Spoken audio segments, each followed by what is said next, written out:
warahmatullahi wabarakatuh. Selamat pagi teman-teman semua ya. Pada pagi hari ini kita akan selalu cek ya untuk tanaman padi kita sudah seperti apa. Dan temanya adalah tikus teman-teman ya. Seperti yang telah kita upload di video-video sebelumnya, saya biasanya itu mengandalkan ketumbar teman-teman ya. Jadi tikus itu kita spray dengan ketumbar atau kita pupuk namun dicampuri dengan serbuk ketumbar. Memang ya cukup variatif teman-teman ya untuk efeknya ya. Jadi ada yang memang ampuh, ada yang tidak, atau ada yang ya sementara saja memang.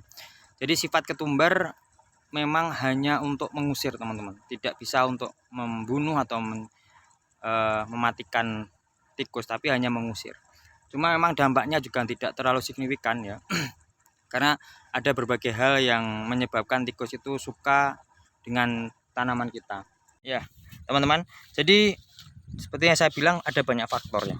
Kalau saya pertama tikus itu disebabkan oleh pemilihan benih ya. Kalau di tempat kami teman-teman yang di belakang saya ini Inpari 32. Itu tidak terlalu disukai tikus ya. Tetap dimakan kalau dimakannya. Cuma kalau di tempat kami yang paling ekstrim dimakan itu membramu ya, bramu ya teman-teman. Bramu, kemudian bimamas itu yang paling disukai tikus. Jadi pemilihan benih itu juga sangat berpengaruh. Jadi kalau membramu karena padinya memang mungkin enak ya. Jadi harganya juga beda memang kalau membramu itu.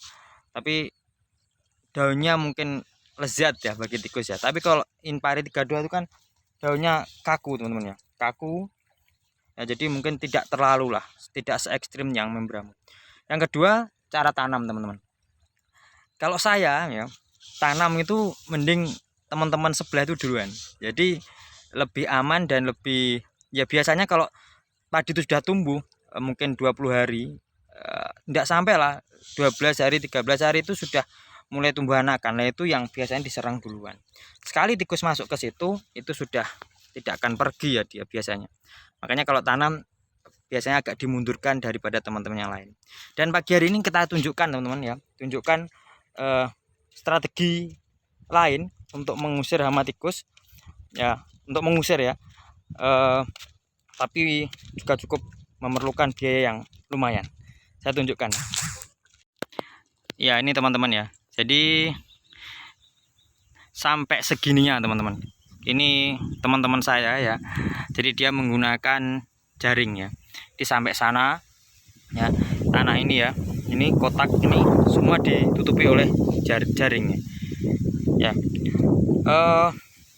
Secara estimasi ya, harga jaring ini teman-teman 100 meternya itu sekitar 200.000 ya. Jadi bisa dikalikan sampai berapa ratus ribu keperluan ketika tanahnya luasnya misalkan 1 hektar misalkan, atau mungkin sepertiga hektar ya. Mahal teman-teman ya. Jadi tikus itu di tempat kami memang perjuangannya berat ya. Kalau saya menggunakan ketumbar ya, teman-teman ada yang menggunakan jaring seperti ini. Nah ini jaring ini kenapa dipakai jaring ya, karena kalau pakai plastik itu kena angin ini mesti roboh. Tapi kalau pakai jaring itu enggak.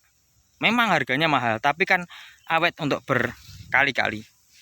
Kedua, ya, jaring ini itu dikasih oli, teman-teman, ya. Oli, ya. Oli yang dicat di seluruhnya. Kenapa? Karena ternyata jaring ini pun dimakan tikus, teman-teman. Ini ya. Jadi ini ada rumah-rumah tikus ini ya. Ini kalau nggak dikasih oli itu biasanya dia akan dilubangi ya. Jadi setelah dipasang dikasih tanah ini ya, ditutup tanah ini biar rapat. Tapi kalau nggak dikasih oli itu bahayanya nanti dia akan memotong jaringnya. Dan biasanya ditambahkan dengan obat racun tikus. Jadi ketika dia, harapannya ketika ada oli dan dimakan pun tikusnya bisa mungkin mati ya, karena ini dikuas oli sampai seluruhnya. Jadi itu teman-teman untuk penanganan tikus yang dilakukan di tempat kami se ekstrim ini ya. Itu video hari ini.